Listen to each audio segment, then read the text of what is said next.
What's going on, everybody? It's AG here. Today, we're going to be previewing South Carolina's football season for next season.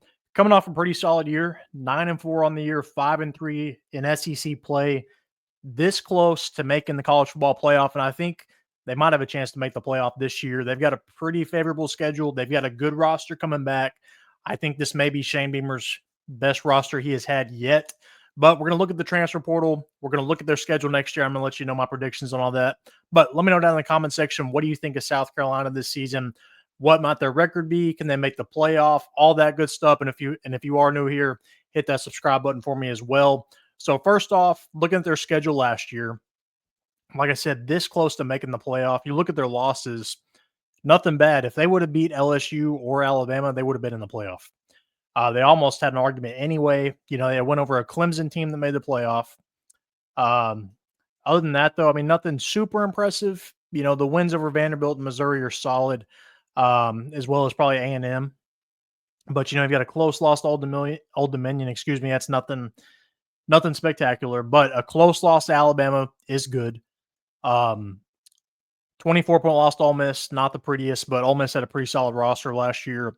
LSU should have won that one. If they could have won that one again, they would have made the playoff. If they could have won just one of these games against Bama or LSU, they would have been in. So I like their chances this year.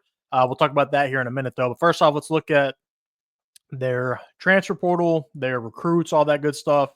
So recruit-wise, they've got the number 18 class coming in. Transfer portal-wise, you got the 15th ranked transfer class. We'll look at that here in a minute. But as far as their recruits coming in, none of these guys necessarily might make an impact right off the bat, but you've got some good 4-stars to kind of build your depth here to where whenever they are called upon, or even if that is this year, you've got some good depth pieces in case injuries inevitable happen. Then looking at the transfer portal, let me pull this up real quick. Where'd it go? Maybe. See, number 8 portal class in the SEC. You've got some guys here that are coming from lower levels. You've also got some guys coming from higher levels. For example, right here, you got some corner coming from NC State, linebacker from Alabama, running back from Utah State, lineman from Western Kentucky. You've got Aaron Nolan coming over from Ohio State, big name to keep an eye on, not this year, but Lanorris Sellers, probably heir to the throne there. D lineman coming over from Missouri. Another D lineman from A&M. So they've loaded up on defense. They've improved their defense a little bit through the portal, bringing over some SEC guys, which I like. But one other thing before we move on here. All right. Their stats from last year. Okay. Obviously, the big key piece coming back is Lanorris Sellers. You could argue right now, probably going to be the number 1 pick in the draft next year. Definitely has that upside. Dual threat guy. You can see here over 2,000 yards passing, over 600 yards rushing. Put those together with his physical tools, I think they're in shape to do something nice. So let's look at a little bit of his in-game stuff. So you can see here kind of the game-by-game situations for Lanorris Sellers. Against Alabama, 230 yards passing. Against Missouri, 350 yards passing, 5 touchdowns. Clemson, 164 passing yards, but look at this right here, 166 rushing yards. So again, he can do both. He can win you a game by himself. He's arguably the best player on the field at all times. And I think that's why they have a chance. Now, looking at Shane Beamer's track record, pretty so-so. Not bad for South Carolina standards probably, but 7 wins, 8 wins, 9 wins, right around that range is kind of the expectations. But again, you've got Lanorris Sellers. You've got the best player. I would argue one of the best players in the country, if not the best player in the country. And I think this is Shane Beamer's best team. I know they lost a lot of pieces to the draft, kind of the first 2 rounds this year, but they've got a lot of guys that are going to go in the first couple rounds again next year. I think this is his best team, despite, what they had back with Spencer Rattler. I still think the North Sellers just takes this team to a whole nother level. They were that close again this past season, but can they get over the hump this year? Let's look at their schedule here. Virginia Tech, not a gimme game, but I think they win that game, so I'll put them at 1-0. South Carolina State, that should be a win, 2-0. Vanderbilt, not going to be easy. Diego Pavia is always a little salty, but again, at South Carolina, that should help you out there, 3-0. At Missouri, I think Missouri will be down a little bit. They've lost a lot of pieces, Brady Cook, Luther Burden, to name a few. That puts you at 4-0.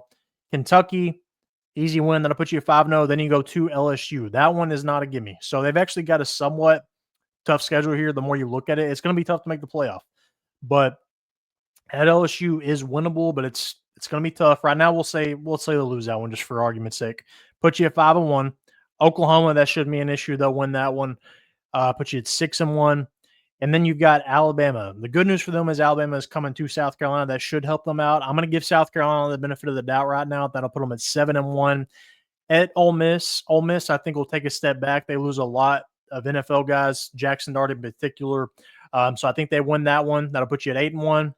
At A&M, that's not going to be tough either, but I think they can get the job done there. I think they won that one. That'll put them at 9-1. Coastal Carolina shouldn't be an issue, 10-1. Then Clemson, I think that's a coin flip game. They could lose that one. They could win that one. Right now, I'll pencil it in as a loss. But again, I think they can win that one. That would put them at probably 10-2, and that's being generous. Definitely 4 or 5 losses here on the schedule that are possible. Vanderbilt's not a gimme. At LSU is going to be tough. Alabama is going to be tough. At Ole Miss, at A&M, and Clemson, that's 6 games there that I think are realistically losable if they don't get everything going right off the bat. Now, the good news for you is, like I said, you're probably going to have the best player in every one of those games in Lanorris Sellers. If you can just not screw everything else up and let him win the game for you, I think you're in good shape. But Shane Beamer is yet to reach double-digit wins. Is this the year? I think they get it done. I think 10-2, and I think 9-3 with this schedule would get them in the playoff, but it's not going to be easy. But what do you think South Carolina's record is and why? Let me know down in the comment section. Make sure to give this video a thumbs up if you liked it. And if you are new here, hit that subscribe button.